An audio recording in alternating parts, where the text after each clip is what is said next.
The Agenda with Steve Paikin is made possible through generous philanthropic contributions from viewers like you. Thank you for supporting TVO's journalism. Justin Trudeau thanked voters on election night, saying they had, quote, given this parliament and this government clear direction. 7 weeks later, what have they done with that apparent clarity? Tonight, we'll examine how the Prime Minister seems to be interpreting his fresh mandate and what his new cabinet suggests about the way forward. Then, journalist Elaine Dewar spent much of this pandemic trying to answer a question on everyone's mind. Where did COVID-19 come from? She's with us on what she's uncovered. It's Monday, November 8th, and that's next on the agenda.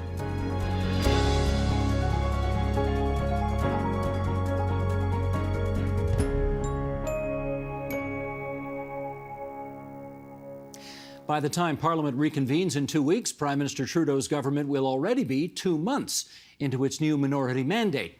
With us to assess the composition of the new cabinet and what it suggests about the government's top priorities, we're joined by, in alphabetical order, all from the nation's capital, starting with John Ibbitson, writer-at-large for the Globe and Mail; John Ivison, political columnist and Ottawa bureau chief for the National Post and Post Media; Tonda McCharles, parliamentary reporter with the Toronto Star; and Paul Wells, senior writer for Maclean's. And we're delighted to have you four on the program with us tonight. You know, there is always a sort of understandable rush to judgment the day the new cabinet is unveiled, for everybody to sort of wonder, what does this mean? What does that mean? Who's up? Who's down? We like to let things settle a bit here and see whether or not anybody's views have changed over the intervening time. So let's start. Tonda, in your view, what was the best new decision the Prime Minister made as it relates to his cabinet? Best new decision, I would say, it might remain to be seen, but I like the new faces that were brought in, and I think I'm really interested to see what some of them do. Some of them come with, some pretty strong backgrounds. I'm thinking of a newcomer entirely to politics, Pascale Saint-Onge, who's a media and communications union executive from Quebec. I think she's going to be interesting to watch. Best new move, I think, really is in the eye of the beholder. Some people, if you're an environmental activist, you like the idea that Stephen Guilbeault has been launched finally into environment to bring an activist bent to that file for the government. But I think that can play out many different ways in the years ahead. We'll see. Already we see that some of the tensions are very visible there with the West. So I'm going to go with the newcomers. I liked some of the newcomers. I'm baffled by why some senior veterans didn't get moved along out the cabinet door. I'm thinking of Lawrence Macaulay, and I'm still baffled, and Paul's written eloquently about this, the decision to remove Marc Garneau from cabinet to make way for other people and to elevate Mélanie Joly. I think those are things that this government should have explained better, still actually warrant an explanation. Yeah, it's interesting. Let's follow up with the last thing you said there. And Paul, yeah, what did Marc Garneau do that warranted his being turfed from cabinet? So I'm always flattered when Tonda reads me. I want to nuance it a bit. Marc Garneau leaving cabinet is not a tragedy. He's 71 years old. He had an extraordinary campaign before he came to politics, or an extraordinary career before he came to politics, and he's been 6 years in the cabinet. That being said, he's out. Harjit Sajjan still has a job. Lawrence Macaulay still has a job. Marco Mendocino, who's a lot younger, but I'm not sure what he does for to earn his keep. He's still in cabinet. Marc Garneau was simply in the way. And like a lot of older members of the cabinet who find themselves in the way, I think of Stéphane Dion several years earlier, who needed to be hoisted so that Chrystia Freeland could become foreign minister.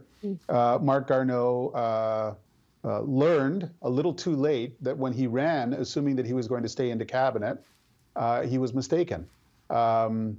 This government spends an extraordinary amount of time on cabinet building and outsources it further from the person of the Prime Minister than any government I've covered. Prime Ministers usually, it's a very private, personal act. They take out, Chrétien has written in his memoirs that he took out a map of the country and allocated ministers regionally himself with a piece of paper and a pen. Justin Trudeau makes no secret of outsourcing large parts of the cabinet building job and taking weeks and weeks to do it. And it's still a very clumsy process with very clumsy results. There are bright points in this cabinet. but I'm always amazed at how extra time doesn't necessarily produce a better result. Yeah, John Ibbitson, I understand why on day one, maybe not everybody in the Prime Minister's office was rushing out to give an explanation about why Marc Garneau was being dropped after, as Paul says, a very distinguished career before he got into politics, and he's been in cabinet ever since the Liberals took over. But here we are almost a couple of weeks later, and we still haven't really got this thing nailed down. I mean, I guess the scuttlebutt was he was going to be up for some ambassadorial job. Has that been announced yet, or have we got any more detail on that in the interim 2 weeks? I'm not aware that there's been any announcement about Marc Garneau's future. The interesting thing about Marc Garneau and say Jim Carr as well was that no one had a quiet word with him before the election. It would have been an easy thing to say to either of them that, we're going to need fresh blood. We want to bring somebody into your riding. You might want to think about not running in the next election. Or if you do run in the next election, be advised you might end up in the backbench. That would not have been a difficult thing to do. And yet it doesn't appear that they did that. It came as a surprise to these ministers that they were no longer ministers. That perplexes me.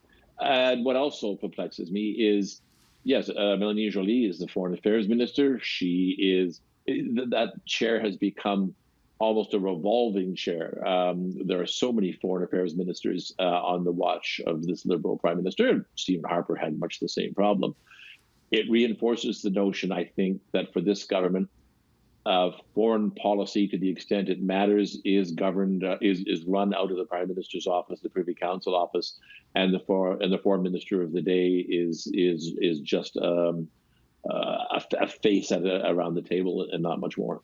John Ibbitson, can you follow up on that? Because I think John is right. This is not just a Trudeau phenomenon. Mr. Harper as well had the same situation. I think we've had 15 foreign ministers in the last 20 years. Why such a revolving door in that portfolio? Well, events, dear boy. I mean, things change, and I think nobody's particularly happy with the way that things have gone with China. That seems to me to have been directed from the Prime Minister's office rather than from Fort Pearson, where the bureaucrats are.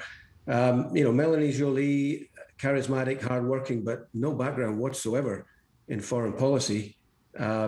It's not clear to me whether she's ever been to China. I mean, she was asked about her priorities, and she talked about social inclusion and climate change. China would seem to loom much larger, and we have no clue what her thoughts are. We don't really know what any of these MPs turned ministers think about anything. And I mean, there is the old Yes Minister joke about rigid and impenetrable secrecy for the first 3 months prevents a new minister becoming a laughingstock. And you can understand why there has been very little said from any department, because only 8 ministers retained their portfolios.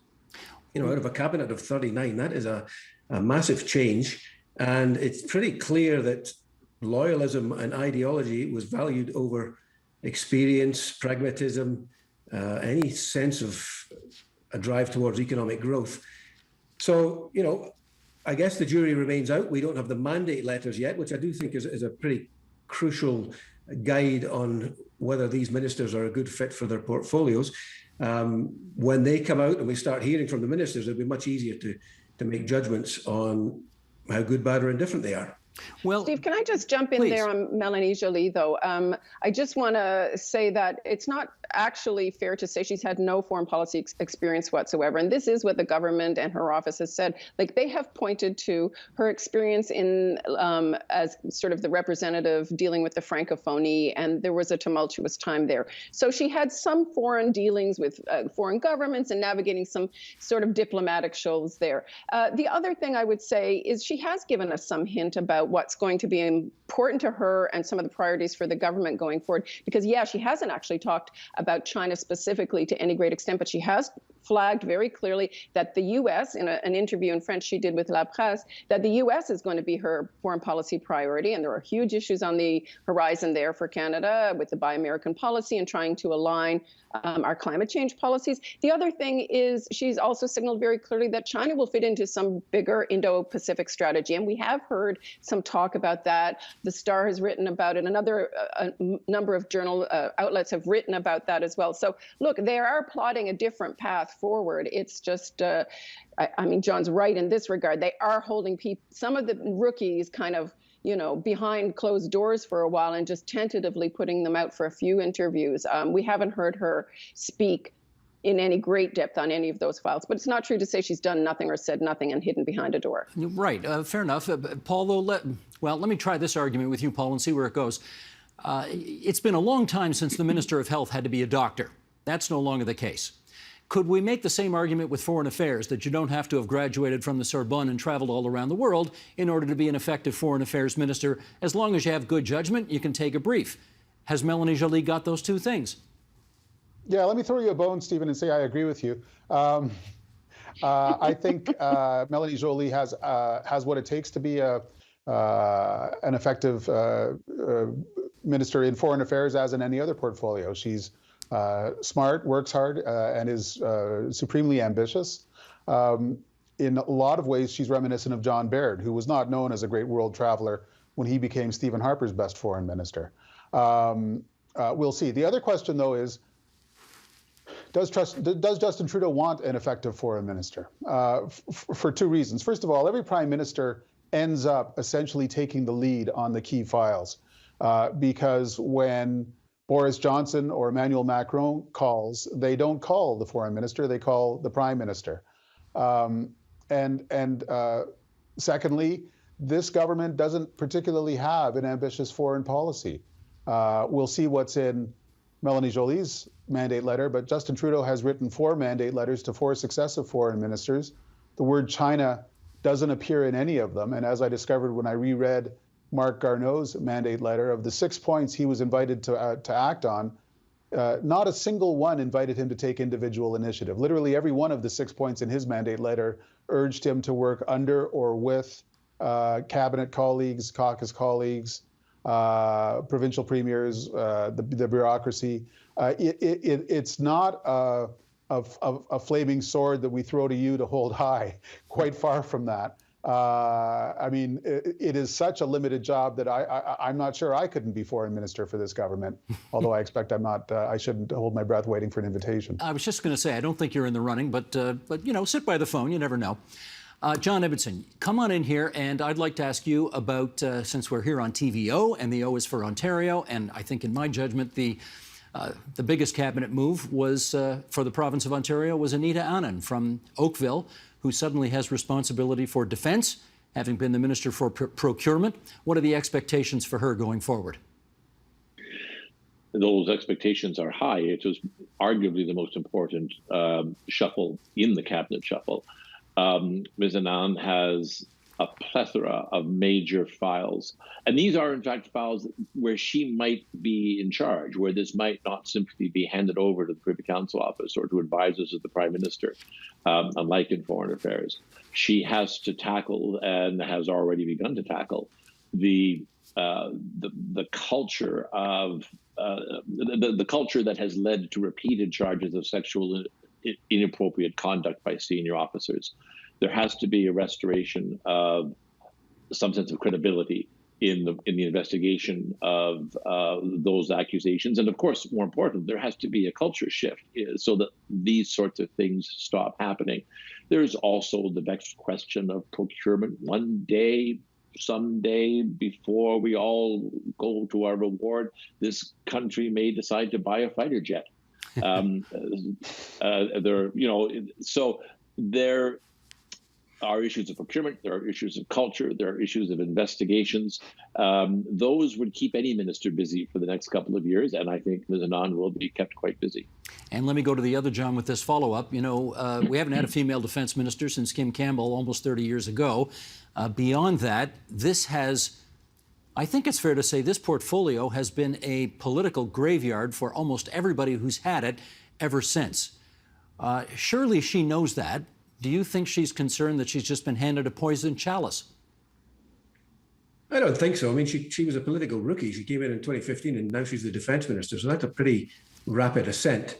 Justin Trudeau talked about her being a world governance expert, which clearly will stand her in good stead when it comes to the sexual misconduct issue. And she's pretty level-headed. She seems to, I mean, it seems to be a pretty sound appointment from that point of view. And she has procurement experience, which I think, as the other John pointed out, the fighter jets is one. The other one which is now surfacing, no pun intended, is whether Canada should replace its submarine fleet. And that's a pretty major, multi-generational decision. It would take 15 years to buy them off the shelf, 25 years if you're starting to build them in Canada.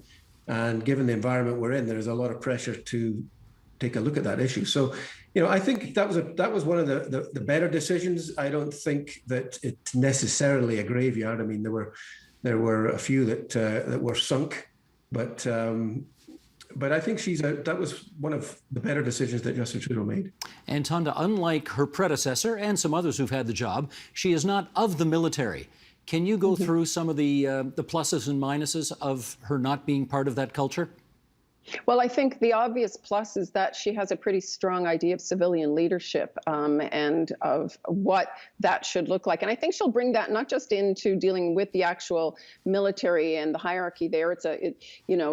She will bring that to dealing also with the Department of Defense, which in itself is also a big part of the inaction that's happened on a number of these files. I've spoken to staffers over the years of both Liberal and Conservative stripes who have often found, efforts that the government wanted to push forward stymied at defense, not just the military, but at the actual departmental level, where a lot of ex-military also work.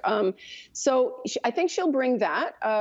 And as my colleagues have said, I think her experience at procurement services will mean she won't be bamboozled by those generals looking to buy maybe subs and whatever. Look, I covered when Canada bought the secondhand British subs.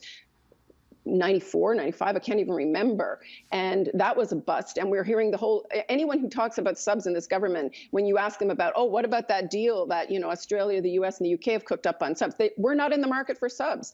So, but I don't think that she will cede any ground to any military, either general or deputy minister or senior officials on any of those questions. The minuses are that is an entrenched culture. And, in the wake of this past year's reporting on the ever-widening scandal at the senior levels of sexual harassment allegations, I went back to a lot of the senior leadership that was in place through the time when the Deschamps report came in. And a lot of them said, look, quite frankly, yes, we actually didn't take it as a systemic thing, and we ticked off the boxes. We thought that, taking things singly, dealing with it on a case-by-case basis was the way to go.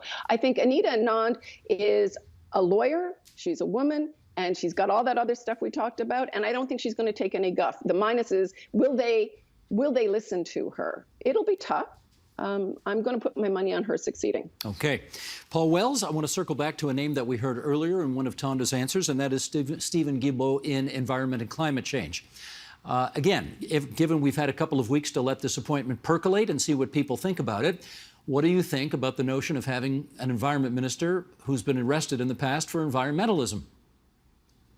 Well, it's a big red flag for people in the oil patch who already didn't much like Catherine McKenna, because that history of environmental activism is seen as more evidence that the resource-producing parts of the country are simply not going to get a fair hearing with this government. Most of the country is not the oil patch, and there's a lot of places that voted Liberal that are very excited about Stephen Guilbeault's history of activism. And the fact that he's been promoted to the job that a lot of Quebec commentators always expected he should have, which is environment. I haven't been super thrilled by Guilbeault's history of confrontation when he was Heritage Minister on Bill C-10 and some of his other initiatives. And the distinct impression, having read a book about social media that he wrote before he went into politics, that he's not necessarily a detail guy. It's a little bit comforting that his predecessor in environment, Jonathan Wilkinson, has been moved into natural resources, because Jonathan Wilkinson is an absolute detail guy. He's one of the biggest nerds in this government. And he's essentially now, with Guilbeault, part of a tag team on energy and the environment, inevitably always two files that need to be considered together. And there's a good chance that they'll compensate for each other's weaknesses. Guilbeault will make up in energy what Wilkinson might have lacked, and Wilkinson will sweat the details in a way that Guilbeault might not automatically have done. And just to be clear, Paul, when you call somebody one of the biggest nerds in government, that's actually a compliment coming from you, right? That's a huge compliment. Yeah, that's my highest praise. Got it. Okay. Glad we're clear on that. I want to have a little bit of a conversation with the two Johns here about Chrystia Freeland. She really has an exceptional position in this cabinet, as much that she's got the top cabinet job in finance. She's the deputy prime minister as well. And beyond that, she's the one person that the prime minister, John Ibbitson, said, even before he announced the shuffle, she's not going anywhere. What explains her singular authority in this cabinet? Well, first of all, she holds the confidence of the Prime Minister as finance minister. It is the most important position in cabinet. It is the one position in cabinet that to some extent must be sovereign. The minister who says no to other ministers. He's also made her deputy prime minister. A lot of people think, and I'm one of them, that she's being groomed to replace him as leader of the Liberal Party. And I think, interestingly, it may fall to someone like Chrystia Freeland, not to Ms. Anand, not to Ms. Jolie, not to Mr. Wilkinson or Guilbeault, to square the circle, to answer the question, what world do we live in? Because there are two possible futures for us. One is a future in which the only thing that matters is the fight against climate change, the attempt to protect the planet from global warming. In which case, Canada must work with China as well as other nations to find ways to reduce carbon emissions. The other world is a world in which China poses an existential threat to freedom and the Western Alliance, especially in its moves to what may well be an invasion of Taiwan, which would be the greatest crisis the world has faced since the Second World War in terms of collective security. Does Canada face a China that it wants to work with in combating global warming, or does Canada face a China that is a grave threat to freedom and to peace? Or does Canada face both futures? It may be in someone like Chrystia Freeland that the Liberal government finds some coherence in answering that question. I'm not sure that there's anyone else at the cabinet table who can answer it, who can basically work both files at the same time. John Ivison? Well, I agree that she is seen as the keeper of the flame. I mean, it seems that she has definitely been anointed by the Prime Minister, the fact that he said that she was going to remain in situ. She replaced Bill Morneau. Apparently Morneau's views on debts and deficit were considered too orthodox, and she was brought in. Her background as, if not an activist, then certainly her writing suggested that she had quite contrary views on wealth creation. For example, she, in her book Plutocrats, she talked about a New Deal in an ambitious social and political change, and agreed with the theory that that should be more focused on redistribution than on economic growth. And I think we saw that in her first budget. I think that there are concerns that Guilbeault and Freeland would pursue a policy of degrowth, in that any kind of economic growth would be bad for the climate.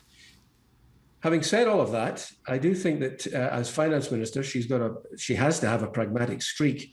And I think that she started to make noises, and so has he. I guess he may well have been tapped on the shoulder and said, we can't go out there and overnight kill our oil and gas industry and rein in growth. He made some more political noises about consultation, and perhaps following the model that Rachel Notley followed when she set a cap on emissions, rather than coming in and unilaterally setting a cap. So there will be a more consultative process. And Freeland started talking, and she tried to make nice with the Chamber of Commerce last week. And I think there are concerns, for example, that now that the Bank of Canada has stopped buying Canada's bonds, that the yields on those bonds will grow, and that Canada is going to be in a position where it can't sell as many of the bonds that it wants to at the rate it wants to sell them at. And because of all the borrowing, there are massive new allocations of bonds that are going to have to be issued in the next 2 or 3 years. So while I think that Freeland came in as more of an activist, I think she has developed a pragmatic streak that is welcome, to be frank.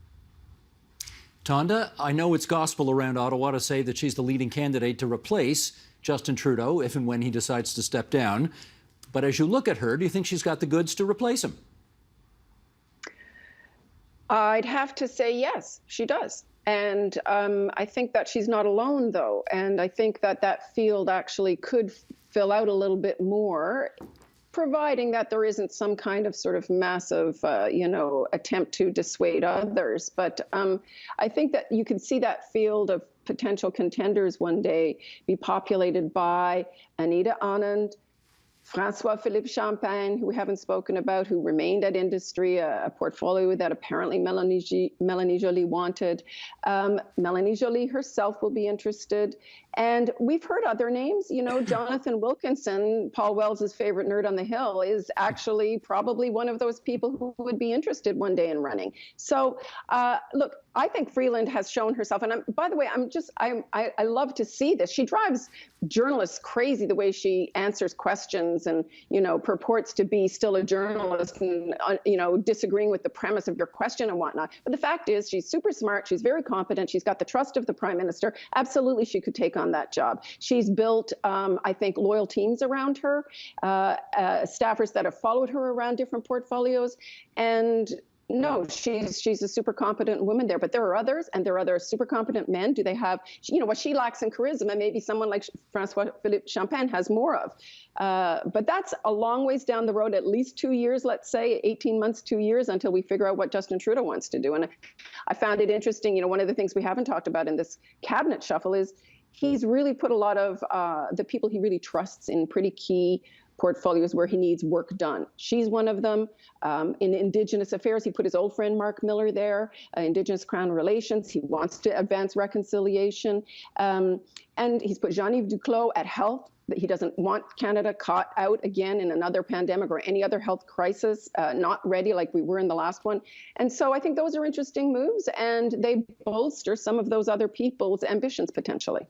Okay, let's move on. Can I just quickly weigh in on that? I do think that the appointment of some of these people was interesting and, by design. There was I think that Trudeau got a sense during the pandemic that the bureaucracy could move faster and be directed to do more things than had perhaps previously been assumed. We managed to get the CERB out the door and all these other things that were done in double quick time.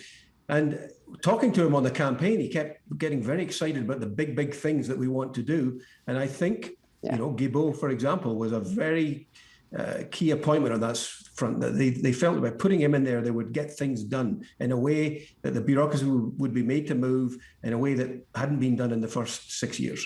Okay, let me get Paul Wells on a super nerdy question, since he seems to have the nerd file very much to himself. Okay, Justin Trudeau pledged 6 years ago that he was going to be the Prime Minister who stopped, I guess, what his father started, and that was the increasing centralization of power around the Prime Minister and his office and his advisors, and he was going to let ministers run their departments more with a freer hand. Paul, how much success has he had at doing that so far? Before I answer, I just want to point out that I'm being typecast as the nerd here. I was also this panel's only defender of Melanie Joly, who's nobody's nerd. So I've got. I defended her too. I'm on board with that. Okay. On the centralization of government, Eddie Goldenberg and Ian Brodie, who served as chief of staff to previous prime ministers, both wrote compelling books in which they said it's really hard to fight against that centralizing impact, that governing from the center, as Goldenberg said, is the only place you can govern from. And there's a bunch of reasons for that. I would add this often overlooked reason to help explain Trudeau's, own funneling of all important decisions to a small group of advisors around him, which is that this government has always conceived of itself as essentially a crisis government. The decade before Justin Trudeau became Prime Minister was the worst decade in the history of the Liberal Party. 3 of its 4 worst election performances ever happened during the decade before Justin Trudeau became Prime Minister, under Paul Martin, Stéphane Dion, and then Michael Ignatieff.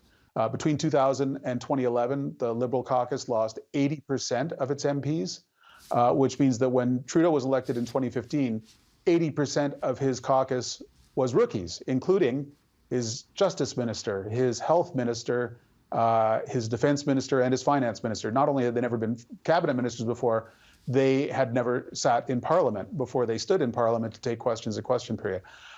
That is a fantastic environment in which to centralize power, to elbow aside cabinet ministers for making crucial decisions because you're not sure you can trust them to make crucial decisions, and to have only a small cadre of trusted advisors and their emissaries in ministers' offices, the chiefs of staff, who were all selected by the Prime Minister's office, making all the real decisions.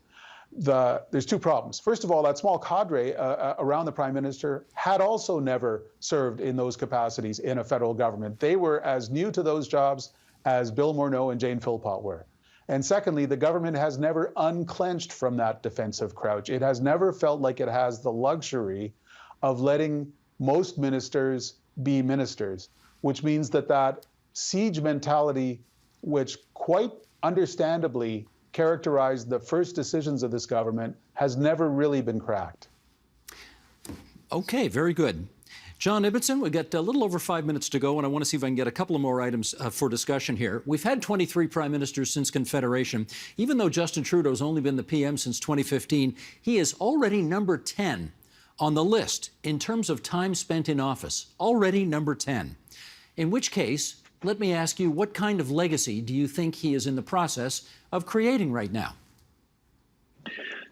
If he were to step down tomorrow, his legacy would be one of combating more or less successfully, the greatest crisis that we have faced in decades, which was the pandemic, COVID-19. He will always be remembered as someone who brought an effective federal response. Yes, there were issues with vaccine procurement, and yes, there were issues with other supplies. But on the whole, Canada performed reasonably well on that. He's also the Prime Minister who smashed the consensus that federal governments should not amass huge deficits. Remember, we were in deficit financing long before the pandemic arrived. That will also be part of his legacy. And I think something that doesn't get written about enough, I probably write about it too much, is he will be remembered as the Prime Minister who finally brought immigration up to the level of 1% of the population. In fact, it is now higher than 1% of the population. It was always high, 250,000 from Brian Mulroney through to Stephen Harper. It's going to be well over 400,000 by the time he leaves office. That is transformative. In the end, when we look back 15 to 20 years from now, we will probably look at immigration and the levels that he established for it, and the aggressive way in which he recruited.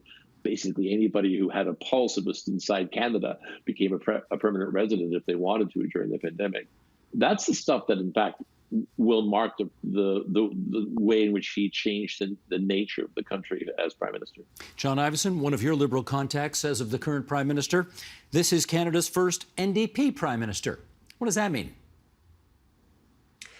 Well, there is a sense among what used to be known as business liberals that the party has forsaken them. And this is, people who were MPs and supporters, a feeling that the Trudeau government feels that Canada has almost a God-given right to be a wealthy country, and that the golden goose will keep laying, that investment will keep flowing into Canada. I mean, you talk about his legacy. I do think that clearly he is the Prime Minister who took climate change seriously. We're still not seeing massive reductions in emissions, but the train is set in motion.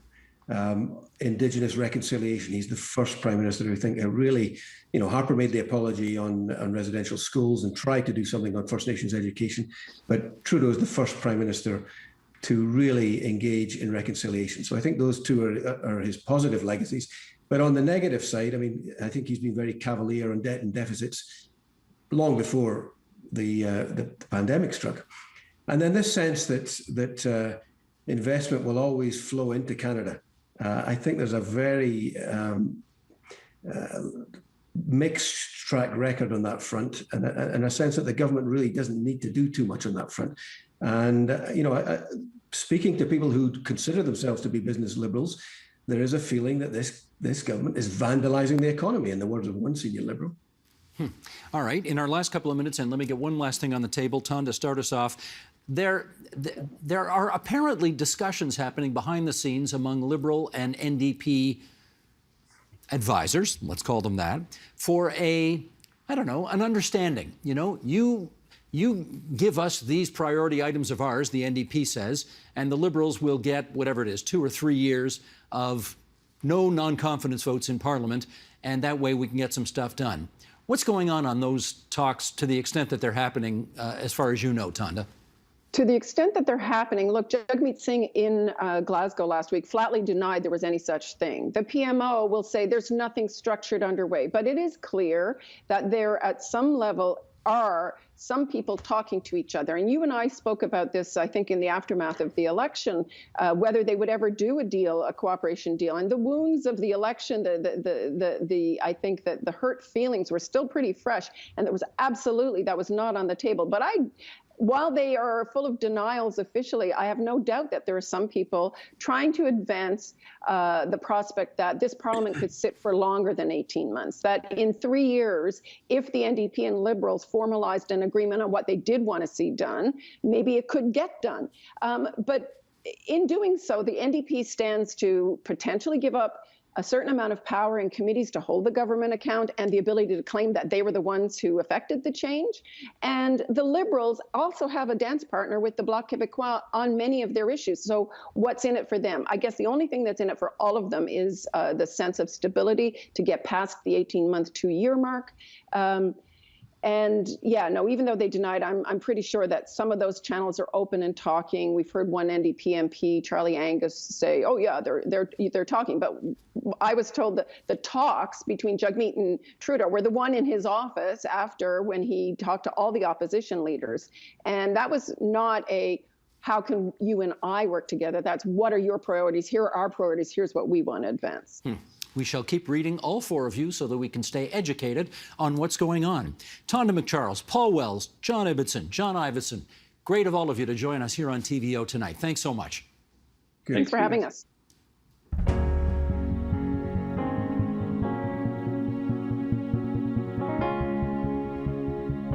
Almost 2 years into this pandemic, there is much we know about COVID-19.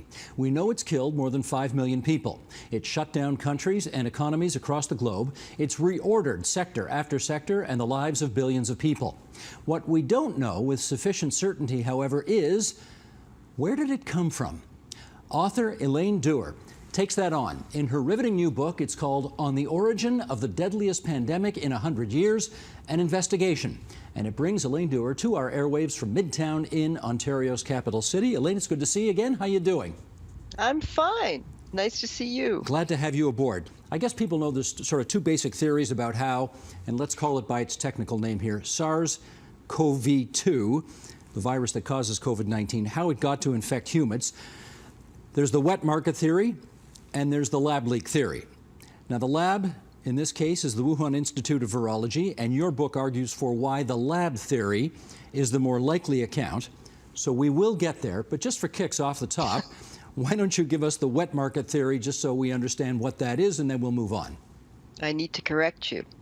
The wet market theory was taken off the table in the first month of the pandemic. It is clear from the epidemiology that was published by the Chinese experts in Nature, the Lancet New England Journal of Medicine, that about 44% of the earliest victims had no connection whatsoever to the wet market. So it wasn't a wet market. The question really becomes nature versus lab. And similarly, while most of us have sort of zeroed in on the Wuhan Institute of Virology, which has the largest collection of coronaviruses anywhere in the world, as the possible source of a lab leak. There was another lab in Wuhan called the Wuhan Center for Disease Control and Prevention, where there were also considerable numbers of studies on bats pulled in from caves all over China, specifically from the south, which we know actually moved on the 1st of December. And we know that one of the people in that lab got sick. So it's possible that it's one of two labs, and it's also possible that it's nature alone. Is there a piece of evidence, one in particular, that as you were accumulating your research and evidence for this book, that you thought to yourself, that's the thing that really makes me believe that it's the lab leak? Yeah. And that is that from the very beginning, it was so perfectly adapted to human beings.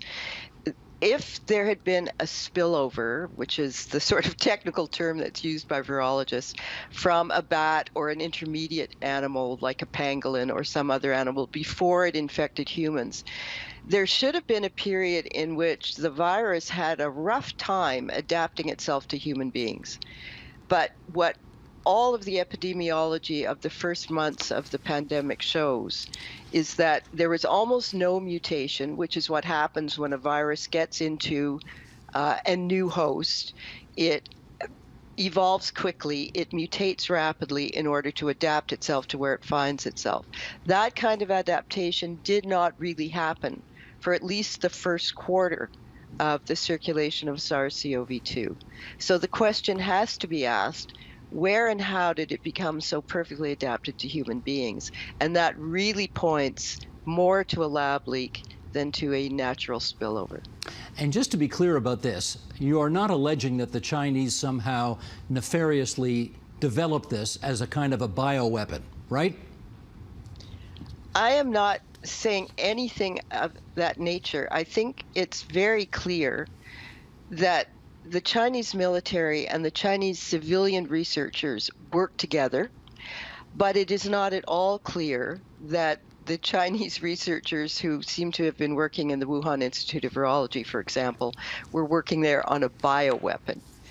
It's, I think, a much more reasonable assumption that a very interesting virus was being experimented on by leading virologists in one of two labs, and somebody made a mistake, and somebody walked out of that lab who may have had asymptomatic infection, and boom.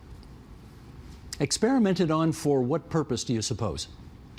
Well, the purpose that's given in most of the scientific papers I read is that if we can somehow predict a spillover of a nasty virus before it happens, then perhaps we can have vaccines prepared in advance. Perhaps we can prevent exactly what we've been living through for the past 2 years.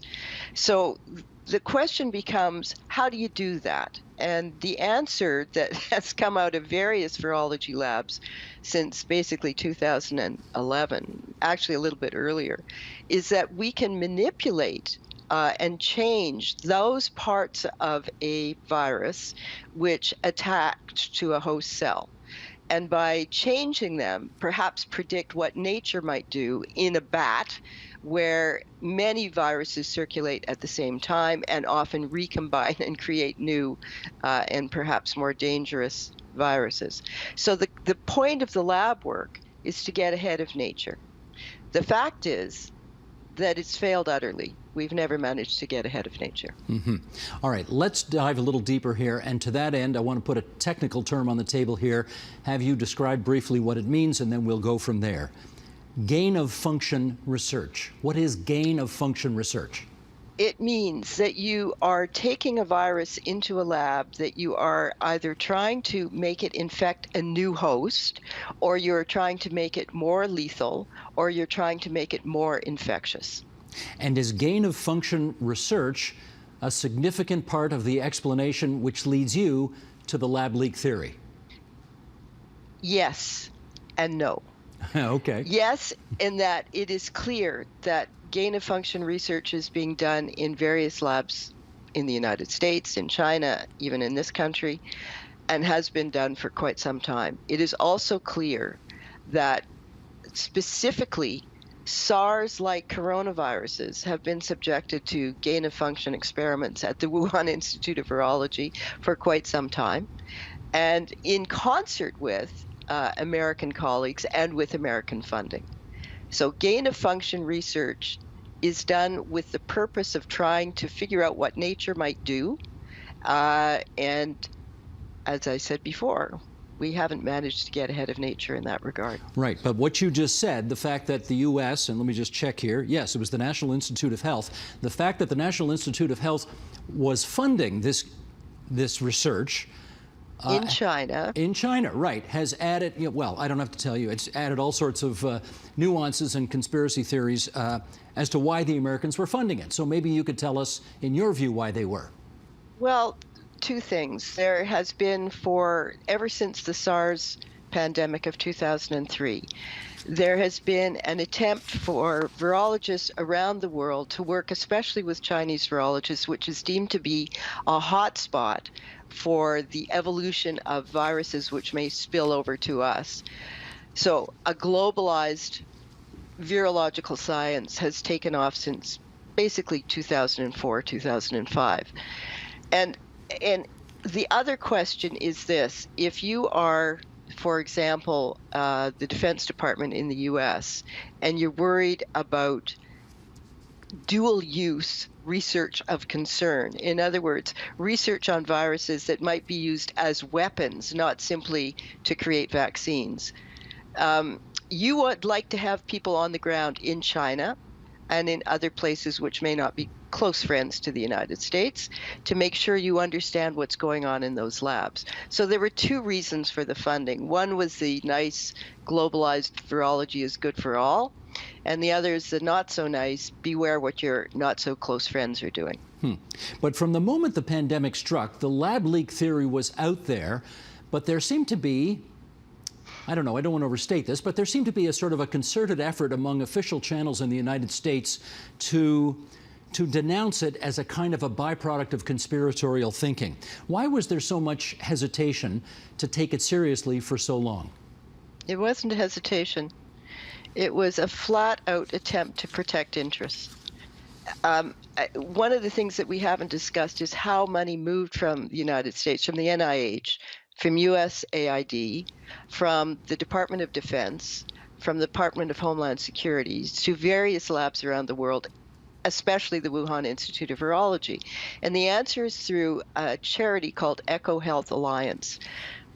That got rid of the direct responsibility for the NIH or the NIAID to really look carefully at the kind of work being done in labs in China. They obviously had no access. The access was through the CEO of a charity, Peter Daszak, who theoretically was in charge of reporting accurately on what was being done in the Wuhan lab. But as we saw over the last 2 years, we were not getting good reports. The NIAID had a grant out that they actually stopped under Trump, and which reporting was really not up to date. I mean, the reporting that was required, specifically on gain-of-function experiments, was almost 2 years late. I should just, because we hate acronyms here. So NIAID is the National Institute of Allergy and Infectious Diseases. Infectious Disease. You got Congratulations. it. And that's Anthony Fauci's operation. And of course, he's the top advisor to the president right now in all of this. What role have you been able to find that Anthony Fauci played in all of what you've been describing here so far? Well, what's so interesting is on January 31st, Dr. Fauci got an email followed up by a phone call from a fellow named Christian Anderson, who is at the Scripps and is a leading virologist, and his colleague E.C. Holmes, who is at University of Sydney and the University of Fudan in China, to say, Dr. Fauci, we've had a look at the genome sequence that's been published, and we think there may have been manipulation or engineering going on in that sequence. So emergency meeting followed, and at that emergency meeting the next day was Dr. Fauci, Dr. Collins, I think a fellow named Farrar from the Wellcome Trust in the UK, as well as Christian Anderson, Dr. Holmes, etc. And within 2 days of that meeting, there was a concerted series of letter writing campaigns set off.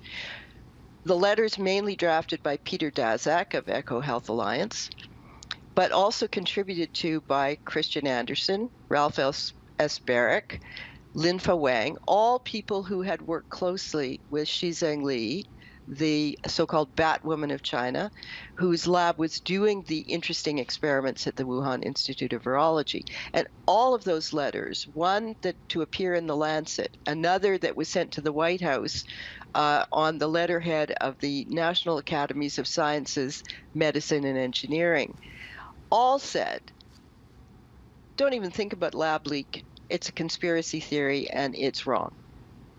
And has Fauci's view on that evolved at all over time? It has indeed. In May of this year, there was what you could call a flip turn in the official positions of Americans with interests in this question. And Dr. Fauci was one of those who flipped. He went from saying lab leak, nah, no, not possible, to saying it needs to be properly investigated. Ralph Barrick was another one who flipped. He signed a letter to Science saying, you know, I know what I was saying before, but what I'm saying now is we'd have to do a proper investigation, and no proper investigation has been done. So, yes, Dr. Collins also flipped, and has left the NIH. The change came very rapidly, but as a result of a really interesting paper by a guy named Nicholas Wade, who wrote just a blistering article in the Bulletin of Atomic Scientists in the early part of May, which laid out the argument for a lab leak and laid out the interests that had been protecting themselves, shall we say, since the onset of the pandemic. How concerned are you? I want to ask you about you now. How concerned are you that you have a kind of predisposed instinctive bias towards the lab leak theory away from other theories? I was very concerned about that as I worked through. I think most journalists know when they examine their souls that they start from a position when they enter a story, and it is a dangerous thing for journalists not to really self-examine over and over and over again to make sure that they haven't given vent to their own predilection as opposed to what the facts present.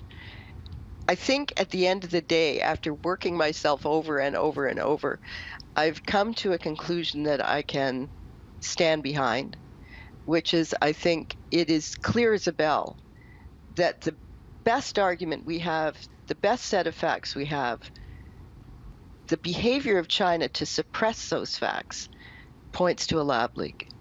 Is there any reason to believe that the Chinese may at some point be more open to having the international community help in China with an investigation into all of this?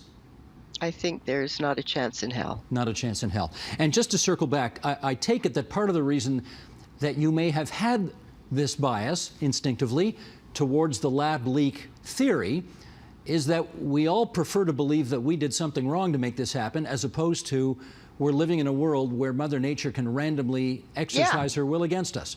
Exactly, and look at the disaster that Mother Nature can inflict. So yes, there is something about the notion that humans did this that is both satisfying and soothing in a weird sort of way.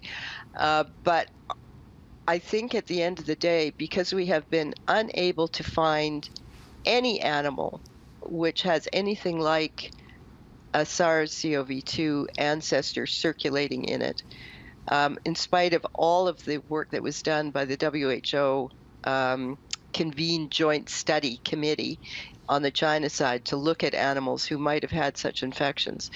And in spite of what they did not do to look at whether or not there had been a problem in a lab, I think at the end of the day, we may end up looking more closely at the lab leak, and we may, at the end of the day, begin to understand how dangerous gain-of-function experiments are and how unregulated they are, and move to do something about that. Well, if we've heard it once, we've heard it 1,000 times, and that is the admonition by both politicians and scientists to, quote-unquote, follow the science. Based on your having now written this book, what do you think of the advisability of doing that? Science is a debate. It's an argument. It changes, it unfolds, it takes time. So to stand on the position that you are following the science as a politician is difficult, because the science can be in many directions at once. It's not simple. Mm-hmm. I want to ask you one more personal question, if I may, and that is, how did your maternal grandmother die? My maternal grandmother died in the great flu pandemic of 1918-1919. She died of the Spanish flu. She did. She died one day before my mother's first birthday. And it was a big secret in my mother's family until my mother was 14 that she thought her stepmother was her real mother until she was 14 years old. I really don't mean this to be a flippant question, but here you are a century later, you know, spending a great deal of your personal currency looking into the great pandemic of this generation, of your generation. Is this in some respects the family business? I guess. You know, my dad was a doctor. I remember driving around in the car with him when I was about 4 or 5 years old during the polio pandemic. I mean, the only time we got to see my dad was when he took us for car rides to see his patients. So, yeah, there is a personal matter here. And in fact, we buried my mother, who was 102 years old, just as the pandemic began to circulate in Wuhan. So, story meant for me. Understood. Elaine Dewar, latest book on the origin of the deadliest pandemic in 100 years, an investigation. We thank you for joining us on TVO tonight, Elaine. Be well. Thank you for having me. And that is the agenda for Monday, November 8th, 2021. As the UN climate conference known as COP26 continues in Glasgow this week, tomorrow we'll assess efforts to close the gap between the global north and the global south in the fight against climate change. I'm Steve Paikin. Thanks for watching TVO, for joining us online at tvo.org, and we'll see you again tomorrow.